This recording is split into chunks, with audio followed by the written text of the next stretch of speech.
ভাই তোমার মা অসুস্থ, তাতে আমি কি করব? কালকে তোমারে বেতন দিছি না, যাও ওই টাকা দিয়ে চিকিৎসা করো। মহাজন, যে টাকা বেতন দিছেন এই টাকা আমার মা চিকিৎসা হবে না, আরো কিছু টাকার দরকার।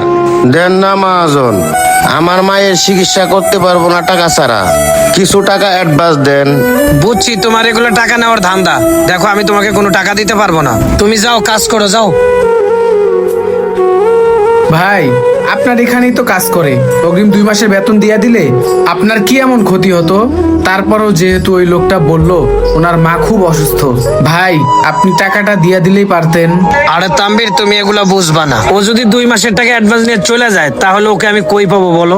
আচ্ছা ভাই ঠিক আছে, আপনি যেটা ভালো মনে করেন, তাহলে থাকেন, আমি যাই। আচ্ছা যাও ভাই। এনামুল ভাই, হ্যাঁ। এদিকে আইন।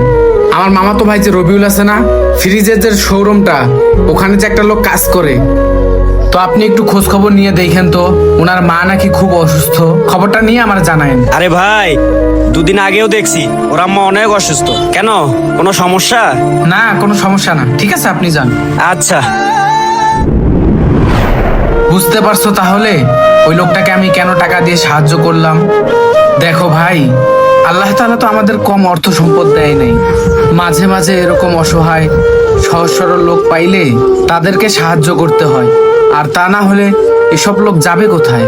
আর আমি খোঁজ নিয়ে দেখছি ওর মা সত্যি অনেক অসুস্থ, আর খোঁজ নেওয়ার পরেই আমার মনের ভিতরে একটা বিশ্বাস চলে আসছে, তাই সে কারণে তো আমি ওই লোকটাকে এভাবে সাহায্য করলাম।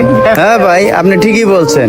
যার দ্বারে কাজ করলো সে সহযোগিতা করলো না, আর আপনি মানবতা কাজটা ঠিকই করলেন। হ্যাঁ ভাই, আল্লাহ তাআলা আমাদেরকে সৃষ্টি করেছে মানুষ হয়ে এক মানুষের পাশে থাকার জন্য, আর আমরা যদি এভাবে পাশে না থাকি তাহলে কে থাকবে বলেন? মানুষ মানুষের পাশে থাকার জন্যই তো। আচ্ছা ঠিক আছে ভাই, সমস্যা নাই, তাহলে তুমি এগুলা বিক্রি করো, আমি যাই। আচ্ছা ঠিক আছে। এই দুনিয়ায় সবাই যে খারাপ তেমনটা না, ভালো মানুষও এখনো আছে। আর গাইস, আমাদের এই ভিডিও থেকে আপনারা কি বুঝতে পারলেন তা অবশ্যই কমেন্ট করে জানাবেন। Thank you so much.